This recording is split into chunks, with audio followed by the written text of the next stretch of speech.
there in the Big East. UConn streaking right behind the top two teams. They're top three in their conference. But despite what we're seeing them in the hunt, could their season go either way, where they miss the tournament or maybe just slide in here?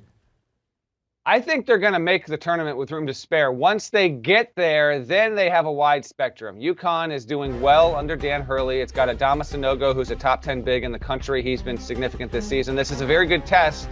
I just saw Villanova a week ago play a great game on the road and win at Providence. We'll see if Nova can do it again. UConn's certainly capable. Side note, why are we not wearing these UConn uniforms permanently? Why are we not going back? This is so clearly the best look.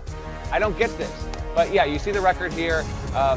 They are, in my opinion, UConn's kind of trajecting toward 5-seed territory. That's just, as we sit here fewer than 3 weeks from Selection Sunday, my guess is that UConn will wind up somehow, some way on the 5 line, and they could be a 12/5 victim. We get that every year.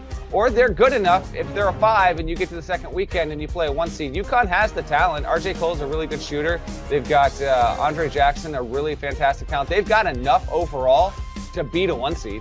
I don't consider this team one of the 10 or 12 most likely Final Four candidates, but they are good enough and talented enough, have good enough defense there. Again, Adama Sanogo, if you are unfamiliar, he is the big man and he's the best player on this Huskies roster.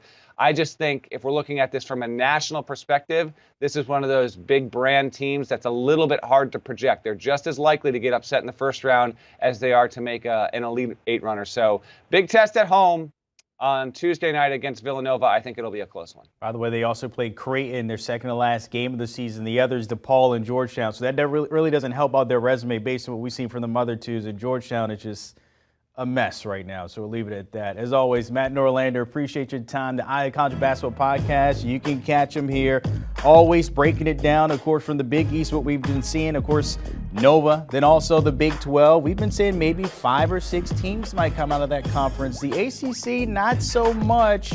UNC, they got a little resume boost a little bit yesterday. We'll see how that pans out. Down low, you can see Matt and Gary Parrish as always, along with Jerry Palm, breaking down that bracketology because it is that time of year. Down low, give a follow. Do you want a sports network that delivers everything that matters about the game? The highlights, the picks, the instant analysis, no yelling, no fake debates, no politics. Hit the subscribe button and never miss a moment.